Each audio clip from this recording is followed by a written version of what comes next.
आज हम बात करने वाले हैं दिल्ली में हुए उस चौंकाने वाले धमाके की जिसने पूरे देश को हिलाकर रख दिया।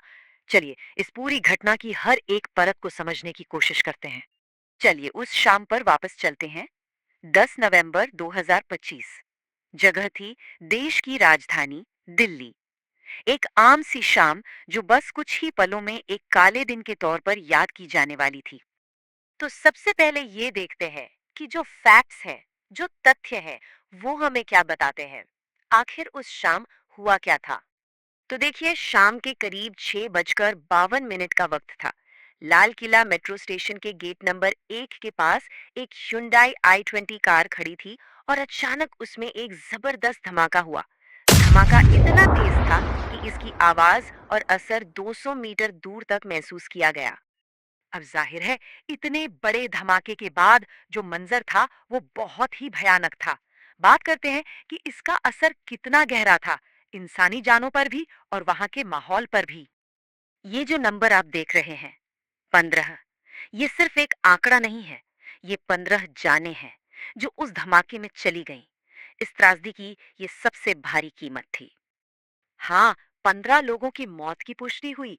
हर एक जान के पीछे एक पूरी कहानी थी, एक परिवार था जो सब कुछ एक पल में बिखर गया। और ये त्रासदी यही नहीं रुकी। जान गंवाने वालों के अलावा 20 से भी ज्यादा लोग घायल हुए। वो लोग जो बस गलत वक्त पर गलत जगह पर मौजूद थे। 20 से ज्यादा घायल। ये संख्या हमें बताती है कि ये हमला कितना बड़ा और दर्दनाक था। और उस वक्त वहां का माहौल कैसा था? चारों तरफ बस अफरा तफरी और दहशत थी। धमाके से आसपास की कई गाड़ियों में आग लग गई। सोचिए, वो ऐतिहासिक जगह जो हमेशा लोगों से भरी रहती है, वो पल भर में धुएं और चीख पुकार से भर गई। तो अब सवाल उठता है कि इसकी जांच का क्या हुआ?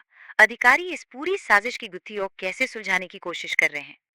सबसे पहली बात, सरकार ने इसे साफ साफ एक आतंकवादी घटना घोषित कर दिया है। और मामले की गंभीरता को देखते हुए जांच का जिम्मा देश की टॉप एजेंसी यानी NIA, नेशनल इन्वेस्टिगेशन एजेंसी को सौंपा गया है।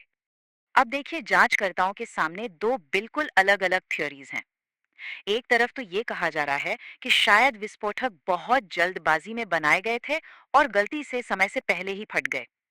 लेकिन दूसरी तरफ एक और चौंकाने वाली बात सामने आई है कि संदिग्धों ने बम बनाने का सामान खरीदने के लिए करीब 26 लाख रुपए इकट्ठा किए थे। ये एक बहुत बड़ी और सोची समझी साजिश की तरफ इशारा करता है।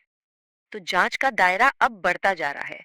मुख्य संदिग्ध तो कथित ड्राइवर उमर उन नबी है, पर NIA ने और भी कई गिरफ्तारियां की हैं। जांच सिर्फ एक दो लोगों तक सीमित नहीं है, बल्कि एक बड़े नेटवर्क की पड़ताल हो रही है जिसमें कई शहरों में फैले ओवरग्राउंड वर्कर्स भी शामिल हो सकते हैं। ये वो लोग होते हैं जो सीधे हमले में शामिल नहीं होते, पर आतंकियों को छिपने, पैसे और दूसरी तरह की मदद पहुंचाते हैं। अब इस तरह के हमले के बाद सरकार और प्रशासन की क्या प्रतिक्रिया रही? जाहिर है, कुछ बड़े कदम उठाए गए हैं। आइए देखते हैं। तो देखिए, सुरक्षा को लेकर कई नए उपाय लागू किए गए हैं। पहला तो ये कि केमिकल बेचने वालों पर अब बहुत सख्त नजर रखी जाएगी। मेडिकल प्रोफेशनल्स की भी जांच बढ़ाई गई है। डॉक्टरों के लिए एक सेंट्रल डेटा रिपोजिटरी बनाने की बात हो रही है, ताकि किसी भी संदिग्ध गतिविधि पर नजर रखी जा सके। और हाँ, गाड़ियों की चेकिंग और ऑनलाइन कंटेंट पर भी अब पहले से ज्यादा सख्ती होगी। और सरकार का इरादा क्या है? वो गृह मंत्री अमित शाह के इस बयान से बिल्कुल साफ हो जाता है। उन्होंने कहा है कि सरकार आतंक की ऐसी हरकतों को बर्दाश्त नहीं करेगी और इसमें शामिल लोगों को कड़ी से कड़ी सजा दी जाएगी। इतनी जांच पड़ताल और एक्शन के बावजूद कुछ सवाल अभी भी हवा में तैर रहे हैं, जिनके जवाब मिलना बाकी हैं। और शायद सबसे बड़ा सवाल कि आखिर इस हमले के पीछे है कौन, इसका असली मास्टरमाइंड कौन है।